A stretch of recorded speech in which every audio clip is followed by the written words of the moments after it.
My name is Terri Messenger, and I am Hey, and welcome to Terri Messenger's Genius Zone.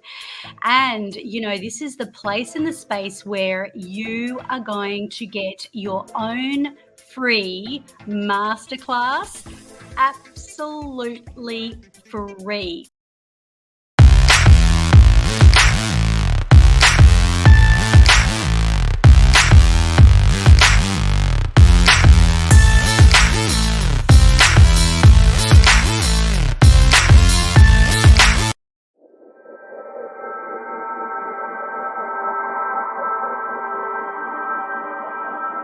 Like if you believed in God, God might have said, Aaron, you are going to be planted on this earth to help so many people get through that. But couldn't he have just, sent me down to play cars and eat gummy bears? I don't know. Not that I'm got any attraction to gummy bears. That sounds really cool. No, but you know what I mean? Like, I would have liked to smooth a path. Okay. Yes, yeah. But I thoroughly understand what you're saying. And I agree with you. And I think that, look, I think there's something very, very special to be able to be in a situation where you can change people's lives, okay, and bring them happiness and take away a lot of people are doing that even when they're not trying though. So sometimes people are impacting and, having that impact on someone's life and they don't even realize it. They're not deliberate people like yourself where you pretty much have a whole radio station because of your passion, or myself as a coach who wants to create a legacy and break the chain of a lot of stuff that happened in my life and in my generations and all the generations that go behind me. Like I knew a guy and he'd had relationship after relationship and he became NLP trained and he totally smashed the lid off. He broke through and made it big time. But all the broken relationships that he had, guess what it turned him into? A bloody good stepfather. Am I allowed to say that word? You just did, and yes, of course you can. Yes, he was just like the world's best stepfather. Okay. He had so many kids, and they all kind of stayed with him all along.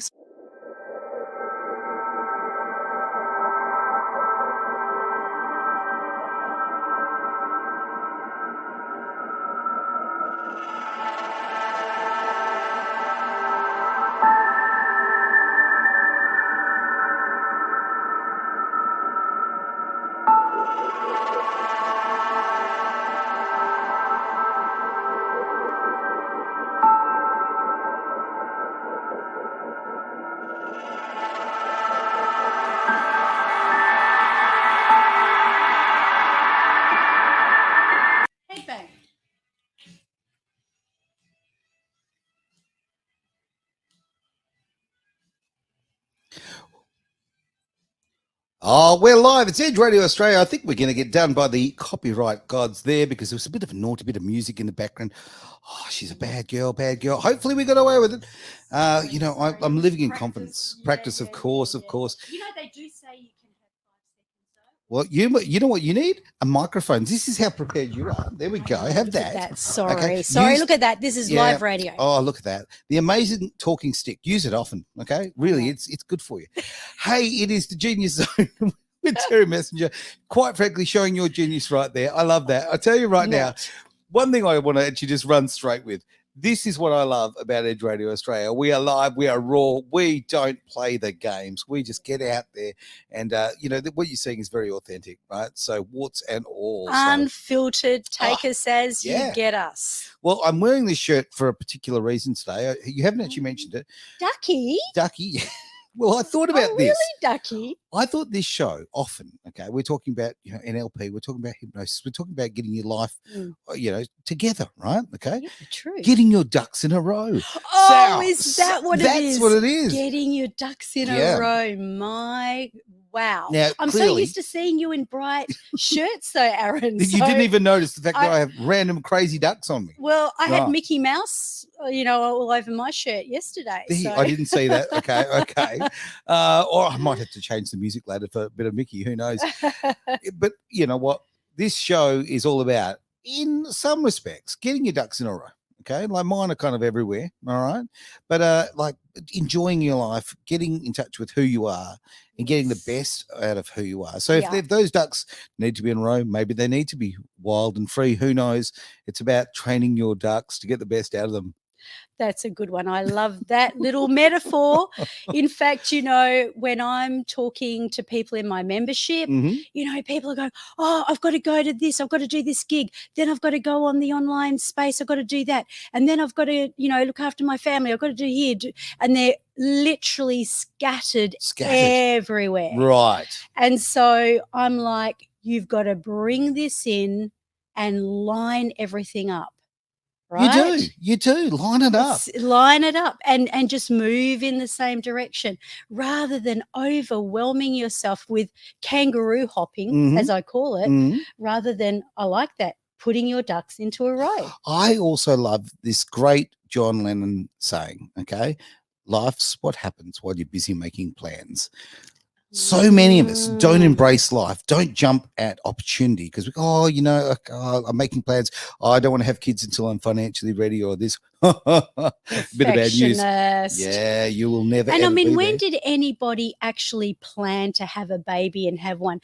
They always come when you least expect I'm telling you right now, I'm running at 33% of planned children. So of my beautiful tribe, yes, 1/3 were planned. There you go. Is that right? But I bet you they didn't happen on the day or the night that you wanted it to happen. No way. It's usually when you least expect it. I think Aaron's going red now. I am. Yeah. I'm not. I should be the one, right? But this is a true fact. All these women. I'm trying to have a baby right now. Well, don't try too hard. No. Because usually when you least expect it, that's a big thing about what I'm. I guess what I'm going to talk about, which is the law of detachment. Detachment. Ooh, that's a D. Yeah. Okay. This is going to get interesting. All right. Okay. Yes. A lot of people are attached for very strange reasons. I am absolutely one of them. Okay. Pot calling the kettle right here. Yeah. I get attached to inanimate objects sometimes, right? Yeah. Because I associate something in my life, something that's important to me with that thing. Yeah. I literally have a car right now that I will not sell, even though I have no need for it. It's got so many other uses. That's a carton. I heard the bing of the phone. That's a carton phone. That's one strike. It's all right. You know what? We're equal opportunity around here. Bottle of wine, bottle of scotch. It's fine. Anyway. Bring it on. Without doubt. Yeah, like, I know what this is like, whether it be a very small article or a very large one, like a car. Sometimes you're attached to these things and in your heart you're best to let these things go. Yeah, absolutely. Have you ever really wanted something or been looking for something, like you lost something, right? And you're looking everywhere for it. And the more you look for it, the harder it is to find. And then all of a sudden you get distracted and off you go on a tangent and boom, it shows up. 2 great examples of that is how many people have looked for their phone using the torch on their phone.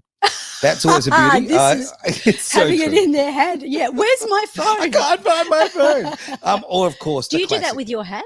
My hat? Oh no. Well, that's surgically. It's been stapled on. Right. So no, I shower in this. So it's on all the time.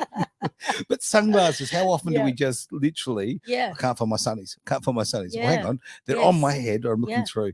Yeah. So, or you get desperate and you start looking for the remote control in the fridge. I mean, it's like we're pushing it away, Aaron. Because may the force be with you. I'm not quite sure how that works, but if you're pushing for something, it seems to push away, because it's even like an animal. Have you ever seen like a dog, and it'll always be attracted to the one that doesn't want it? You reckon? Oh, it is. Like really? the one that's scared. They're usually scared, right. And then the dog is attracted to them like a magnet. Oh. Won't leave them alone. See, you had me a bit concerned then. I was worried about myself because dogs love me, right? Dogs always come up and say hello and they always get friendly. Yeah, but that's different. This is like if there's 5 people in the room, it'll go to the one, but it'll be overwhelming. It'll even, it's just an animal instinct. But it's interesting that when we let go, it doesn't matter, what it is. It's the moment that we stop thinking about it and we stop putting our focus of our attention on it, and then boom, away she goes. It's right there in front of you. Yeah, Okay. yeah. It's the law of manifestation. So we're talking about confidence, courage, Yep. and success, and how they all kind of play out together. Oh, I like that. Now, we've actually gotten organised. We've been getting better week after week. Crazy. I've got paperwork here of questions that have come through during the week, right? Okay. So I'm not even going to run off my memory because we all know I've got a memory like a goldfish. So, You said that. You said that. It's so true, though, right? So I'm going to ask you some questions later on that have come through. So yeah, just let me know when you're ready. But I think there's a bit of foreground we need to cover first. Yeah. Yeah, absolutely. So firstly, I would like to say to you, if you do have a question, if you can be a little specific, we can keep it anonymous, right? Yeah, so, for sure. you know, the more specific you are about what the issue is, the better it's going to become. So I guess we were going to start off with talking about how to master emotional control and, you know, what to do in order to create a better energy. Now, I'm going to start off with a question. Uh-oh. Now, I know that this is going to go to a replay, Sure. and then it's going to go to Sunday replay. Yep. But today, as we sit here, do you know what day it is? Yes, I do. Yeah. Very There's a significant. relevance, very significant. significant. September 11th. That's right. So in a few hours in the US, it'll be the anniversary. It's That's huge. right. Very. Yes. This is yes. it was a seismic day for the change of Earth. Full stop. Yeah. Yeah. Absolutely. And you wouldn't believe it, at this time, in 2001, Anthony Robbins was running a seminar, Mastery of Emotional Excellence. Okay. And he had everything mapped out, but this is the kind of way that it goes. And of course that happened. And he was going to call the whole thing off. I can imagine. And pressure would be right there to do so. You know, and there were thousands of people signed up, all coming in from all over the world. You can imagine the different emotions. Now, firstly, I have to say I have a lot of Arab friends. Okay. And so, you know, he, like myself, doesn't cast any judgment over people. He believes that all humans are coming from a specific human need, like we talked in the no last doubt show, about that. you know? Yeah, no doubt about that. And, you know, he was talking about how the first person, he went ahead with the seminar, right, and he changed the whole thing. Right. So he worked it around September 11 and what had actually happened. And the first person that stood up was a man from Pakistan. Okay. Okay. And when he asked him the question, he answered, well, quite frankly, I think this is just retribution.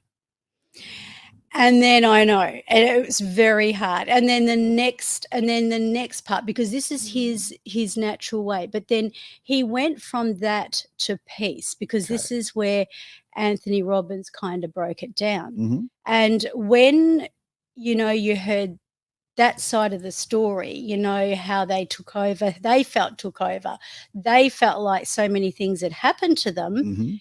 It was almost as if he said he felt frustrated. Anthony said, well, how can you feel frustrated? There are so many people in the audience that would feel devastated.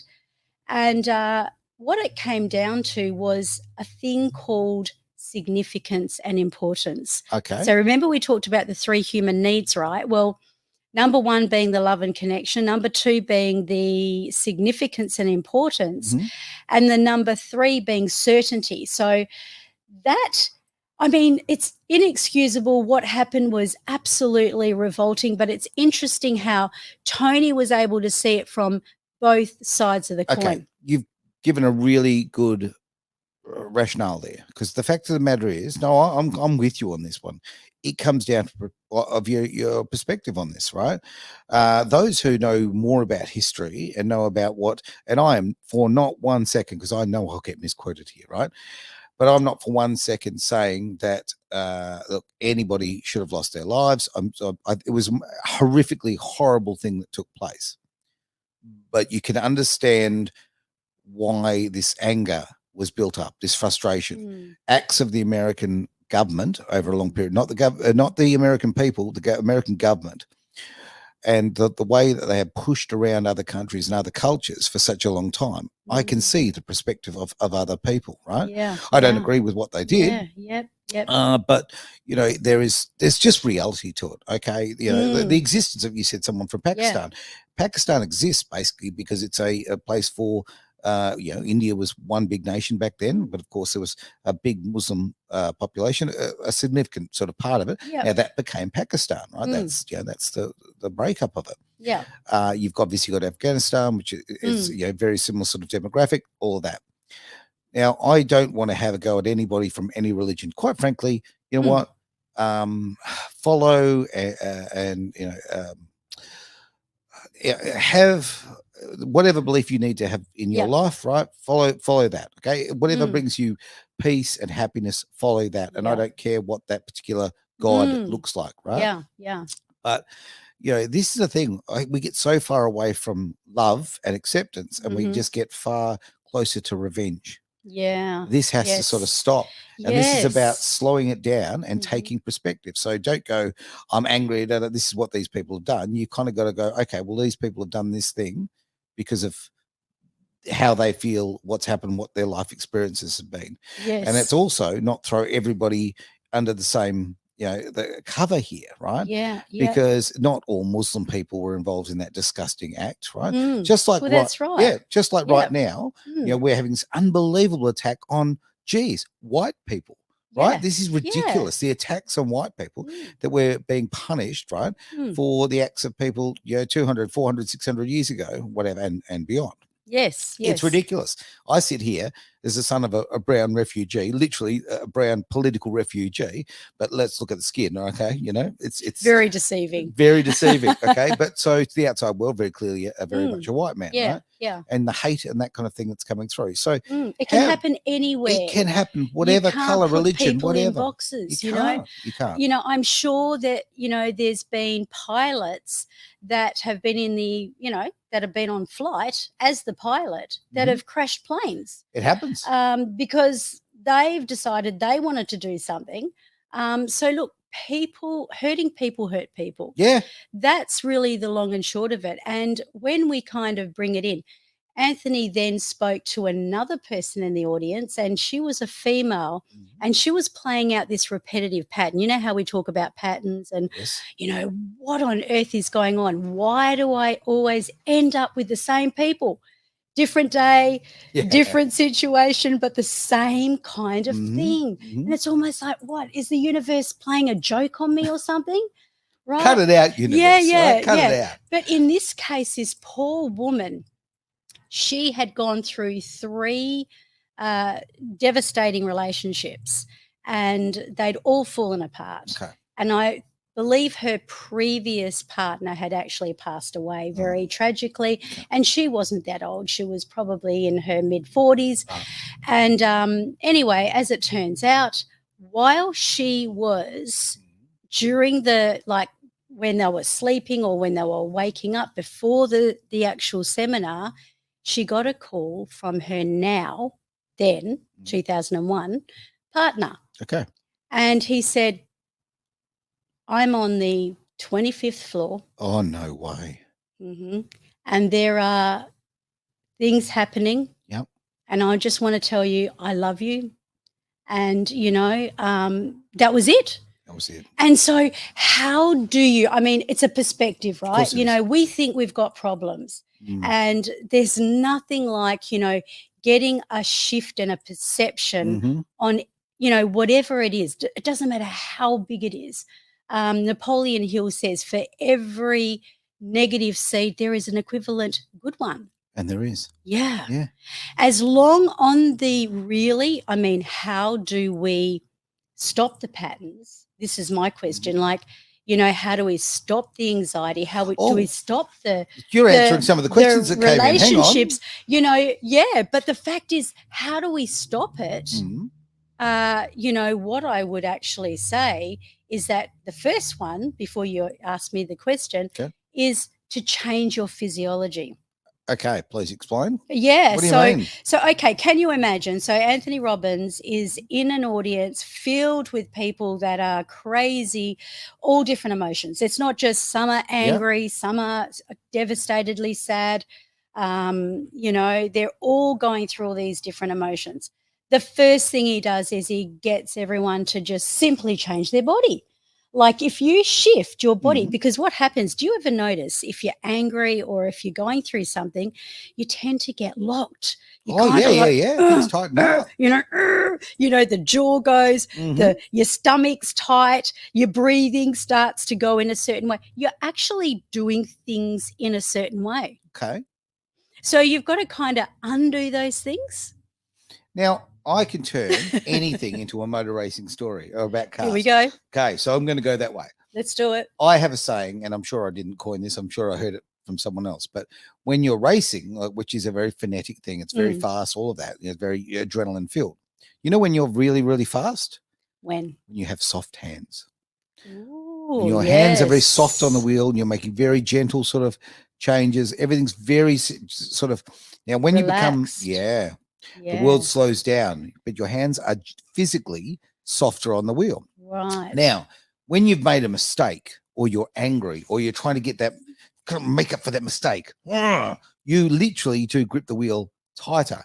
You feel your body tightens up and that anger slows you down. It's a fact. It's true. I can back that 100%. Yep.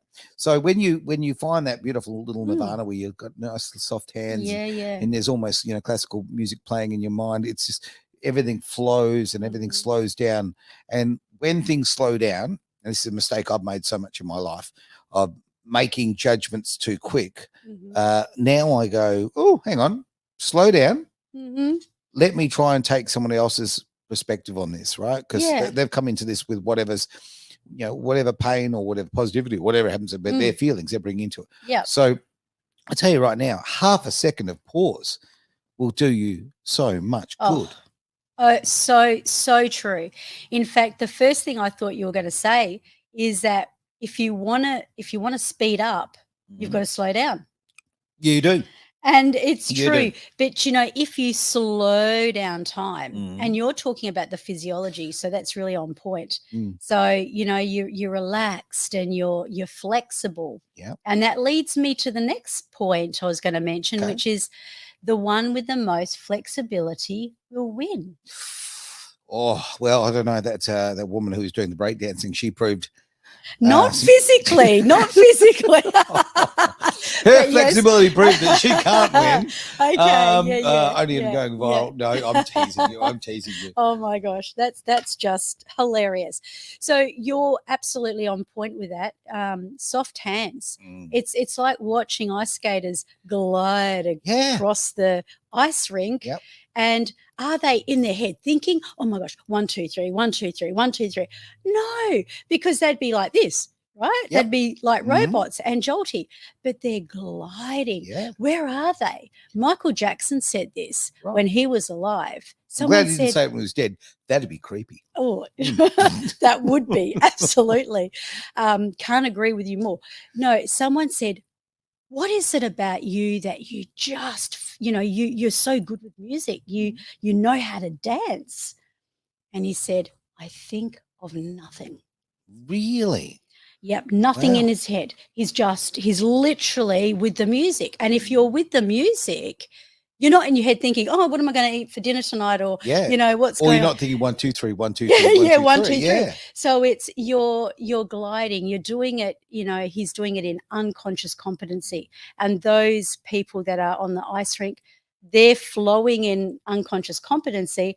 And when you're driving, even like I was talking to my son about this because he rides motocross, and I know he's in his head too much. Gotcha. And I was sort of trying to lead him into saying, look, somehow you've got to get out of your head and get into your body. Yep. And just feel the bike and feel the moves. And, you know what you want as your end goal. You want to win or whatever it is. You might want to come second. Who cares? No one wants to come second. Well, it doesn't matter. You might you want to see yourself at the end of the line. But then once you do that, you let it go and you just get with the program. Yeah. When, as I say, from my perspective, when you are literally in that place where your body is feeling it, okay, your butt is steering the car. Like, you've got amazing. You've got this feel that goes through. You become one with it, right? Yeah. And look, I would say cars are my thing, and racing's my thing, so that's my thing. But and my experience. But if you're I don't know, look, you could be on a dirt bike, you could be on a bike doing downhill, you could be skiing. Okay, it's about becoming one with surroundings and what you're doing. Yes. And when you do get out of your head, I mean, don't get me wrong, all sport is mental. Yeah. But the mental is kind of the preparation to put yourself in the place to step out away from your body, right? Yes. Once you get your head around the mental bit, what you can do with your body is absolutely amazing. Phenomenal. Yeah. They even did a test on basketball people. Right. And they ran a test that one group of people would go into the stadium and practice every night. The other group, they were sitting around doing something like NLP. Right. And the coach was taking them through it in their heads. Yep. And they were visualizing, because one of the things that I do in workshops, and it's a crazy little illustration, is I show people how they can literally turn their hands behind their back more than they could when they first tried. Really? Yes. And all as it was doing, because I won't do it here because the radio people can't hear it. No. But, all as they were doing is using their mind. And because their mind went the extra mile, they went just that little extra, but it was obvious. Right. Because we're the person who puts the limitations on ourselves. Yeah. We say, that's as far as I can go. But then if you, with whatever techniques you use, whether it's hypnosis, NLP, or just good old-fashioned life, you are the one who can change the paradigm. You're the one who can change your restrictions. You're the one who can say, okay, I used to go to this, now I go to this. Yeah. And you can do it, right? Until you get to the absolute nth of physicality. Yes. But, everybody has that capacity to just go that little bit further. Yeah, the people absolutely. who make themselves truly exceptional are the ones who do that on a regular basis. Yeah, and that's what it's all about. That's taking yourself. It's like bashing through those barriers and smashing through those elements and knowing this will pass. Yeah, yeah. Everything will pass. And, as long as you know how to shift your body, change your breath, like you're breathing differently, and then you move into that status where you're surrendering, which is detachment, releasing, letting it go. So you're detaching and you're in that surrender, like, oh, I don't care. Serenity now. Serenity now. Have you ever heard that? Don't try too hard. Yeah. And as a person who basically for a living tries too hard. You don't look like you're trying too hard when you're sitting on the couch. No. I make this look very easy indeed. I've been designed to sit. No, but no, in everything I do in life, I do try and do the absolute best I can. Yeah. But it's funny when I actually exactly that kind of relax, chill out a little bit, just go with the flow. Yeah. It comes to you so much better because you've already got the skills, right? Yeah. You've done the hard work. You know what you have to do. If you just allow yourself to do it, Yeah, trust. And I wasn't going to even mention that, but have faith. Back yourself, like you said. So and in that flexibility, in that playful funness. And I mean, sometimes when you're in such a quandary, you have to get real. But if you change your physicality, that's going to be really helpful. I like that. Change your breath and surrender. Just go, well, what can I do? There's no amount of worry, anger, or upset that's going to change it. Thoroughly agree. I want to wind a couple of things back. You were talking before about obviously 9/11. I don't want to go, spend all the time there, but I just want to throw this line forward because I think it's so important. Yeah. Nobody ever said on their deathbed that they wish they spent more time in the office. Okay? Absolutely. 100%. The things are important, okay? Yeah. Guess what's important in life? Love, relationships, okay? That's what's important. Relationships, full stop. That is what's important. Yeah. All the rest of the stuff, all the fancy stuff you buy, it's just tinsel, right? But tinsel's all can't take it with you, can you? Cannot take it with you. Exactly right. I would rather have the bare Christmas tree without any tinsel on it and, be surrounded by wonderful people, right? It's Yep. just that's what you ultimately that's what you're left with. So and those people had that moment, horrible moment, but they turned it into a thing of power and beauty because they got to. I can't imagine being in that situation, but at least they got to speak to the person they love or leave Yep. that last message. It's a very big thing. Yeah. So. It's one of those moments where you can say to people, where were you when September 11 happened? I know exactly. Right. And most people know. I remember I was married to my initial husband, right, and I was in bed. Yep. But he was awake and he watched that from start to finish. He just couldn't get his eyes off the television. And, when John Lennon, I was 15 when John Lennon, Yep. he was shot. And I know where I was. I was in my grandmother in Melbourne's garage, listening to like 6 p.m., like back in them days. Yep. So Gary Shannon. I was going to say he's doping up, but I better not. Hi, Gary, because I know you're watching, but there you go. I was going to say, otherwise, what's going on? He played one of my songs for me one night. That's a special moment. There you go. But I remember that, and people do. And this is the thing. So when you can shift it and know that, look, it's going to pass. I mean, it is what it is, isn't it? If it's crap, it's crap. You can't make crap great. You can't unmake it, right? No. It's there. No. Yeah. True. Can I jump into a couple of those questions? You can. So I'm feeling very, organised. Watch out. Yeah, exactly right.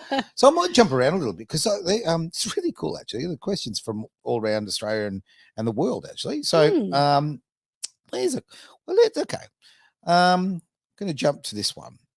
How do I stop feeling anxious in certain situations? And this is from Afine in Sepang.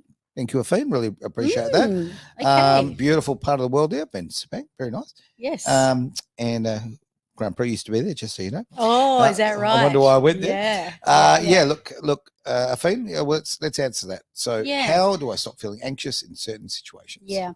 So, Afine, what I would say to you is ask yourself firstly, because we do the anxiety and we sort of run away with it. Okay. We let it take over. But get yourself to stop and ask yourself the question, what am I feeling? What is this anxiety? What is this anxiety about? Ask yourself all those questions so you can go really deep into it. So that would be the first thing I would say. So really analyze it, but don't ask yourself why. We've discussed this before. No rabbit holes. Yeah. Stay nice and light. What am I actually feeling? Now, the next thing is ask yourself the next question. What can I change? What do I need to change right now so I can release and let go of it? Okay. I love this because this is the changing point. Action. You have to take action. Yes. You must make a change, otherwise you're just going to be stuck in that forever. It'll revolve. Yeah. And the third thing I would say, so we can keep the questions sort of keep going, is ask yourself, if I'm feeling this way, if I'm feeling anxious right now, what am I anxious about? You understand, or you get a kind of an idea what you're anxious about. Ask yourself, what could be the good thing about being anxious then? Ooh, I like that. Yeah. Find the opportunity. Yeah. So what is it about? Like, what's good about it? What is it protecting you from? What is it creating? What in is your it life? protecting you from? Yeah. Because if you, if you see that, that gives you a greater insight to actually go and chase it. Well, this is it. It might be protecting them. See, if they realize that, oh, hang on a minute, it's protecting me from going out and doing that thing, or, fear of being judged, or fear of, something happening. Yeah. So, that would be the three things that I would say to Afine. Yeah. Very cool. This one is a question from Michael in Halls Head. That's an area here in Western Australia. It is indeed. It is, down south a bit. How can I change my negative thought patterns? Okay, so this is something that we all do. And in fact, we probably spend more time on negative thought patterns than we do on good ones. So true, right? Firstly, do you know that just about everything that you're telling yourself is actually untrue. Hang on. You know, Really? like worrying. If you're Oh, worrying, okay. worrying about, what if this happens and what if that happens? But 9 times out of 10, Yep. it's not going to even happen. Okay. So really, if you're looking at handling your negative patterns, write them down, put them all on paper, Okay. get them out of your head, get them on paper, and then concentrate on, well, what is going on that's good for me? Mhm. What if I could turn this around and say, well, what has happened to me today? And that would lead me into like the state anchoring where, Okay. well, you know, what do I prefer to feel? And if I'm thinking all these negative things, what would I rather be thinking? And how would that feel? And then kind of shifting into that state where you're remembering something like you remembering getting in a car, Yep. you know, what it felt like and remembering that time or when you were connected with your kids or Take yourself know? to a positive experience, right? Yeah, yes. But don't just try and flip off the negative. All right. You know, like if that person was in front of me, what was his name again? Michael. Michael. Yeah, if Michael was in front of me, I would say to him, well, Michael, how many times a day are you having these negative thoughts? Okay. And then if he said to me, well, I'm practically thinking about it, you know, every other hour or, you know, I'd say 5 minutes. Okay. How much do you get paid for that? Oh, How much do you get paid? because we value that? ourselves on what we get paid, right? Yes. Oh, wow. Yeah. With it, which is crazy, but He may as well get paid. Yeah. No offense, Michael, but you know, if you're taking out so much time of the day to concentrate on negative thoughts, think about all the time you're wasting. And put a dollar value on your time. And if you at the end of it you worked out just how much you'd spent on negative, that would change. I like that. Yeah. I've never thought of it that way. That's kind of a very I was going to say superficial because you know we buy things with money. But I'll tell you right now, it's the currency of the world, right? Yeah, so I it get is. that. Yeah. One thing I want to throw forward is what you just said too about writing it down. My little advice is use a pen. Right? Don't put it on a computer. Don't put it on a screen. We don't commit so much. Don't talk to Siri either. No. But we don't commit as much when it's electronic. I just don't know why that is, but it's just a tangible thing of just scribble on the paper. So I've got a little note there on my desk out there that I just put random little notes on, and I commit to those far more than the ones that, because when I put them in my phone, which I do a lot of, I kind of go, I can do that tomorrow. I just change date. I find it's easy to do that, but Mm. you're right. Putting it from pen to paper, getting it out there and getting it into perspective, but also just remembering how much time you are wasting and what you could be doing with your time instead. Absolutely. Can I ask you to use your time effectively? And up there in the top corner, Yes, we've got some comments coming through. If you want to go and click on that, it's Mhm. right up in the top right corner. Yep. Just up a little bit. Yes. Great. All sorts of things coming You're through. going to have to read it though, Aaron. Fantastic. You know what I'm like. I can see a message there from Damo, which looks good afternoon, guys. Good afternoon, Damo, mate. Always a pleasure, mate, to have you on board. Now, he's also put, I was in the Navy. It was a very scary time. It changed us all. Obviously, he's talking about year 2001. Yes. I can't even imagine. I was about to say I can imagine. No, I can't. I can't imagine what it would be like. No, unimaginable. I had friends obviously who had deployed in that part of the world, and they changed as human beings, right? I saw that of people that I was close to. So fantastic to see that. Look, I can see a message there from I don't know what that person is saying. Okay, I don't know what that is. Sorry, can't read that. Maybe it's in there another language. Yeah, it could be. We might have to translate it later. Might That's okay. We can bring it in next week. Yeah, get some help on that one. Yeah, that's a good idea. That'll work well. Yeah. And one from Gwenda. Lovely to see you, Gwenda. Fantastic. Hey, Gwenda. Interesting conversation. Thanks, people. Well, thank you, Gwenda. Gwenda is someone who has a wonderful conversation to see you right now. I know. I was just about to say, if Gwenda's saying that, I'm very, you want someone who opens very your mind. honored. Talk to Gwenda. Absolutely. That changed my life. A wonderful human being. So lovely to see you on board there. I'm going to jump back into the questions if that's cool. Please. It's a big bunch of them. As I say, I want to pat myself on the back because I did print it out. So, oh my gosh. Big job there. Big job. Now, I have got a question here that the person has they've withheld their name. Fair call. That's a good thing, actually. You don't have to leave your name, by the way. You can leave a comment asking for it to be anonymous. Yep. withheld. Very simple one. How can I improve my relationships? Geez, broad. Okay. Oh. Well, I was thinking to say this on the last question from Michael, but I think what I'm going to do is I'm going to benefit here. This is what we were sort of saying before, and we were talking about the September 11 and that poor woman who lost yet again the fourth partner. Yeah. And she must have been thinking, and I mean, obviously your situation might be completely different, and I'm sure it is.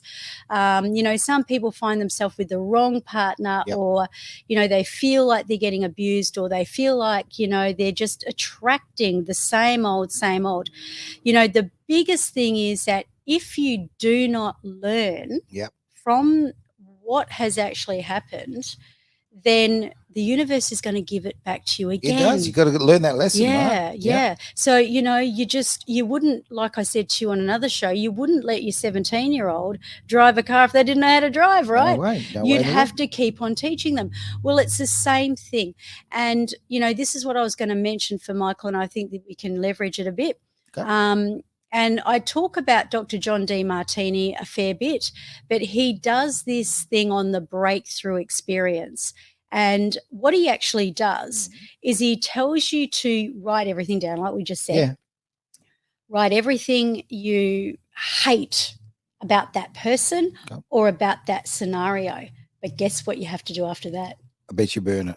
No? Worse. Well, okay. You have to find the very thing in yourself of when you've done it. Ooh. Now, even when I ran this myself, because I am Demartini trained, but I had a situation, this is really radical, so don't listen if it's going to spook you out. But I had a classroom of people, and one lady said, no, she was getting, the class was getting aggro because it takes time. You've got to go through this process, and people go through these emotions, and you've just got to let it happen. You can't save them. You can't do anything. We don't give advice to people. They've got to figure it out themselves. Anyway, in the end, I said, listen, you've got to find, okay, what is it? She goes, my husband was murdered. How do I forgive that murderer? And when have I ever murdered someone?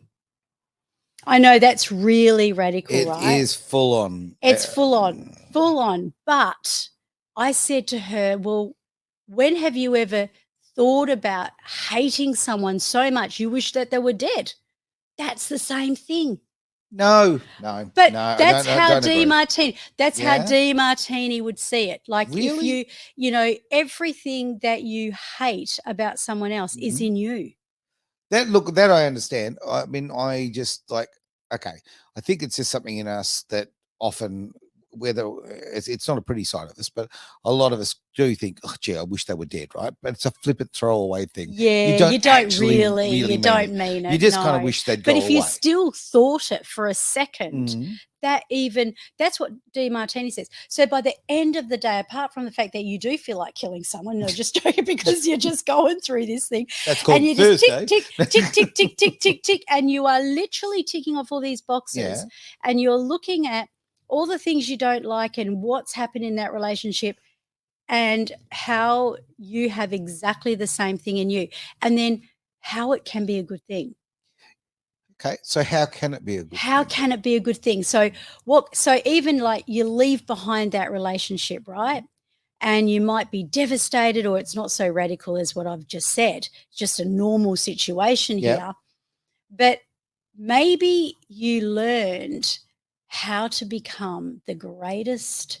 Like I knew a guy, and he'd had relationship after relationship, and he became NLP trained, and he totally smashed the lid off. He broke through and made it big time. But all the broken relationships that he had, guess what it turned him into? A bloody good stepfather. Am I allowed to say that word? You just did, and yes, of course you can. Yes, he was just like the world's best stepfather. Okay. He had so many kids, Yep. and they all kind of stayed with him all along. So there's always something, like even in a situation like I know your tender situation, maybe not now, and sometimes it's too soon, but one day down the track, you're going to understand more about that and what the greatest thing that has come out of it in your legacy. Well, in my situation, a lot of really wonderful things have come out of it, but that's only by choice. Okay, I had to make the choice, and I had to change actions to try and turn negatives into positives. If I and I did for a while, I just was lost in that horrible world of negativity and depression of what has been lost, and more so for me, the pain that my children were going through. Right, that's the biggest thing for me. For to know that your children are in pain, you cannot protect them as a father. So I made that decision. Now, I still on a very much a weekly basis, we'll call it, probably more often than that, I'm dealing with mums and dads who go through the same situations. But it's just so unbelievably common. You're an ambassador. It's become very much a life with that role. But that's your legacy. Like if you believed in God, God might have said, Aaron, you are going to be planted on this earth to help so many people get through that. Like, couldn't he have just sent me down to play cars and eat gummy bears? I don't know. Not that I'm got any attraction to gummy bears. That sounds really cool. No, but you know what I mean. Like I would have liked to. I would have liked to smooth the path. Okay. Yes, but I thoroughly understand what you're saying, and I agree with you. And I think that look, I think there's something very, very special to be able to be in a situation where you can change people's lives, okay, and bring them happiness and take away a lot of people are doing that even when they're not trying though. So sometimes people are impacting and having that impact on someone's life, and they don't even realize it. They're not deliberate people like yourself, where you pretty much have a whole radio station because of your passion, or myself as a coach who wants to create a legacy and break the chain of a lot of stuff that happened in my life and in my generations and all the generations that go behind me. So much of this is like, okay, it's like I've got a couple of friends who are psychologists, right? And in fact, I know far too many psychologists, which concerns me because I think I've just become a case study, just my friendship group. But all of them, bar one, are all trying to deal with childhood trauma of their own. Yeah. So they just get into the game to fix themselves, right? And I'm not being negative on that. That's what attracts you to that industry, right? That's it. That's why. My husband said to me once, Terri, if any of our kids come home and tell us, because this is in their late teens, right, that they're going to become a psychologist, oh my gosh, that's going to be, he was absolutely nailing that. You can't believe it. My stepson was the one. He came home and he announced he wanted to be a psychologist. He didn't actually stay with it, but I think it was like, okay, maybe he got some healing along the way. Or because now, knowing what I know, if my child came and said, I want to be a psychologist, I would be thinking, oh my God, what did I do wrong? Because, I love my kids very much and I would want them to have the best life. And if they're looking back at some sort of trauma, and my kids have absolutely gone through trauma, no question about it. Yes. Again, as a protector, you want to stop that from happening. All right, let's jump back into the questions because we've got, some doozies here. Let's jump to the US. Why not? Okay, so Connor from Seattle. Thank you, Connor. You have said, how do I get over a past failure? That's such a good one. At least Connor, I have to say, at least and at least you're aware that you do want to get over it, because this leads me to the next thing that I was going to say before, and that is that on Saturday we'll have this. I'm going to have a handout on it, and it's called NLP, and maybe you could look it up, Connor, NLP presuppositions. Okay. Sounds boring. It does. I'm falling asleep as you said. It's like, don't put Aaron to sleep here. I've got cushions, all right? Okay, I'm ready to go. Here's one classic, all right. Okay? Everybody, no matter what, is always coming from the best intention. I don't agree with that. And here's another one. This is for you, Connor. There's no such thing as failure, just feedback. Oh, I don't mind that. I don't. Well, you ought to, like, I want everyone in the group to look at these presuppositions and say, Yeah, I look, get that. with your element of what you're really wanting to get through, like your past failure, which one of these presuppositions is going to help change your perception on it? Do you know what failure is? Failure is just another example that you're getting closer to your goal. You've got to make mistakes to get there. No one's going to get it right the first time. Okay. You're going to have failures. And it'll also mean that when you get success, it means so much more. Like Albert Einstein?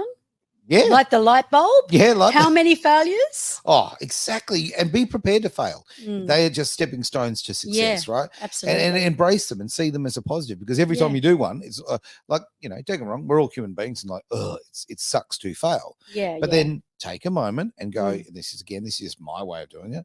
Take a moment and go, all right, I'm now one step closer to where we need to be. I think about building this place. Oh, that's like, so, it's been such a that process is for so fantastic. And Connor, I've got a question for you, and I don't suppose you'll be able to answer it. So maybe you could ask your guardian or whoever raised you. And that is, when you first got up and started walking, did you walk perfectly on the first step? Great example, right? You're not going to be fantastic things first step, right? You've got to fall a few times. Oh, mosquito. Oh, jeez. Must be changing. Or a moth. Oh, hang on. We're in spring now. It could be a moth. I may have opened my wallet. I'm just saying, right? Come on. Sorry, that's too funny. Don't make me laugh, Aaron. That's embarrassing. I promise I won't. All right, I've got a couple more questions without names. So how about this one? Wonder why they didn't leave their name. Okay. What's the best way to get rid of a bad habit? Well, how long's a piece of string? How much time do you want? So how do you do that habit? How do you? Scrutinize it. Play it in your head over and over and over again. What are you doing when you're doing that habit? And again, write it down. What's the good thing about that habit? And what's the bad thing about that habit? And if you put all the good things about it, like, don't try and lie to yourself. You love doing that. Well, you know what? But maybe after you don't. It's usually before. Yeah. Well, a habit is just basically, you know what? You're proving you're no quitter. Okay. That's a good thing. Yeah, right? yeah. And more comments coming through too, I might mention. So from Martine, failure is fine-tuning genius. Like it a lot. That is so cool. That is so true. But the analogy you made about walking and what you said, was it to Connor? Yes. Okay.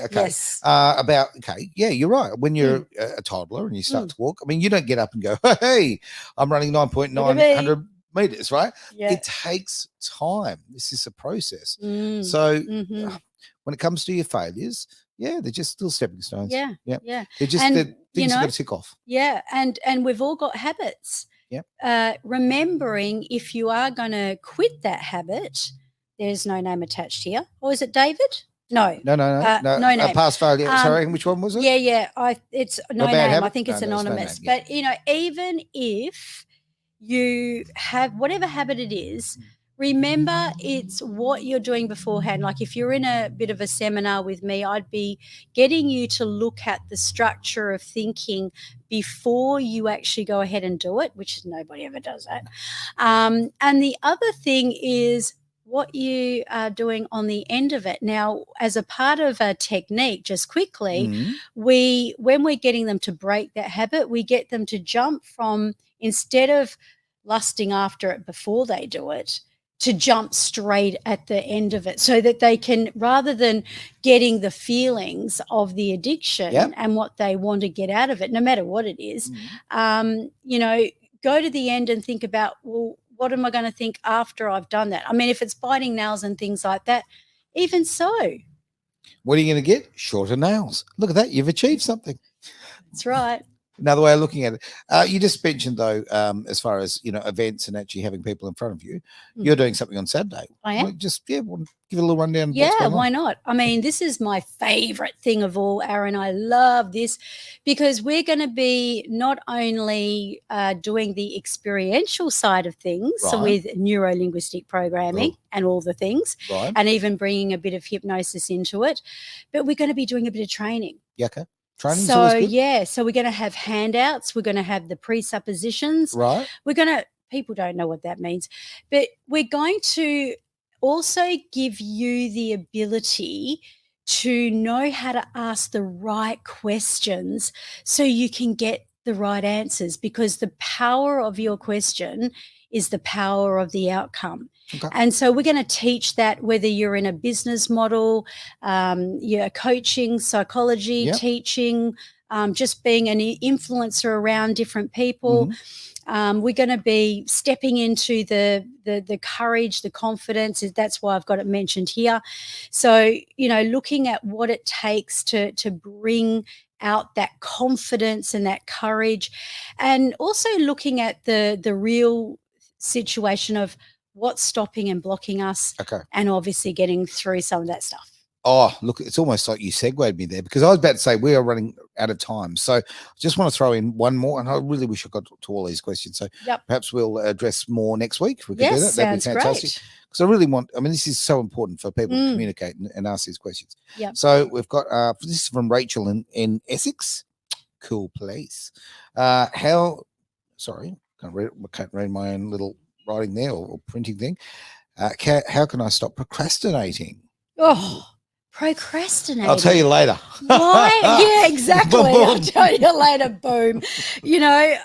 Why would you want to change that? Just think of all the things, Rachel, you won't get done. Right? Again, we're very facetious in NLP. I'm only facetious when it comes to NLP, Is that right? Imagine all the things you won't get done. Not imagine all the things you will get done. But, when you're looking at your procrastination, well, what are you procrastinating about? Sometimes people can procrastinate, and usually there is a reason. So the subconscious mind is protecting you. So it can be protecting you from failure. It can be protecting you from, rejection, or, protecting you from anything that's going to perceive that it's going to help you.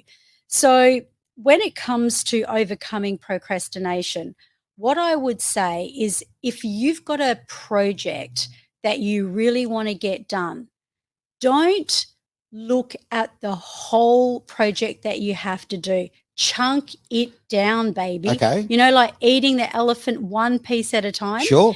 And, just ask yourself the question, because this is really addictive in itself, but in a good way. If I'm procrastinating, because this is the biggest reason people procrastinate, because it's so overwhelming. And so they don't want to do it because they don't know how to tackle it.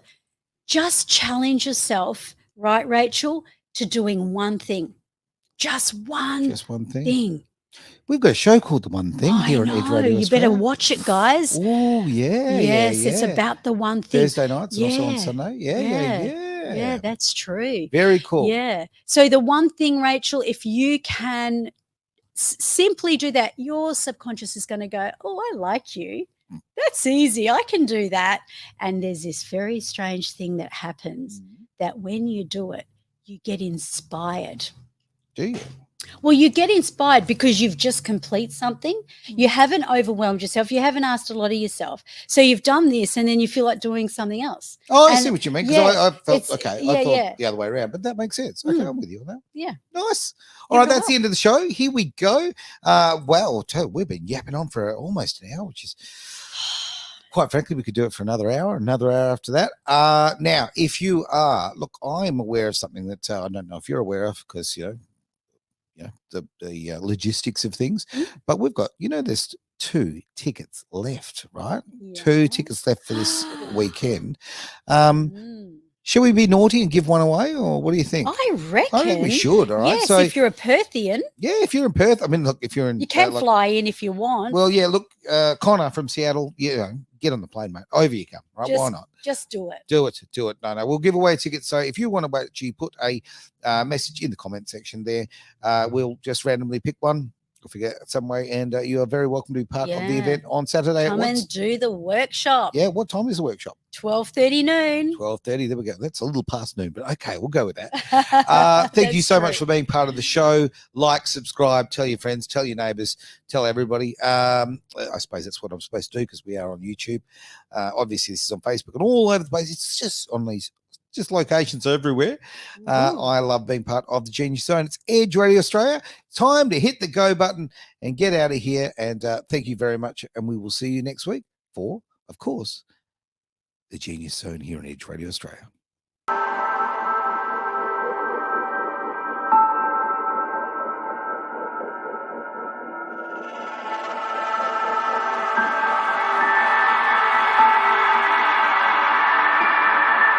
We value ourselves on what we get paid, right? Of the world, right? Yeah, it is. With it, which is crazy. One thing we value ourselves on what we get paid, right? Yes. Wow. Thank you for joining us on another empowering episode of our show where we have explored through this various topic along with all the exciting new topics that we bring every week to enhance your personal mastery of excellence. Now, I'd love you to do me a favor. In fact, be part of the Legacy 1 million that I have in the vision for 2028. If you know someone who really would benefit from this recording, from this episode, please share it with them. And when you subscribe, you get notified every week of our episode as soon as it drops. So let's do that legacy thing. Let's share, let's care, let's enrich. And I look forward to bringing you another week of the most enriching content. So until next time, stay inspired, stay awesome, and keep on mastering your excellence.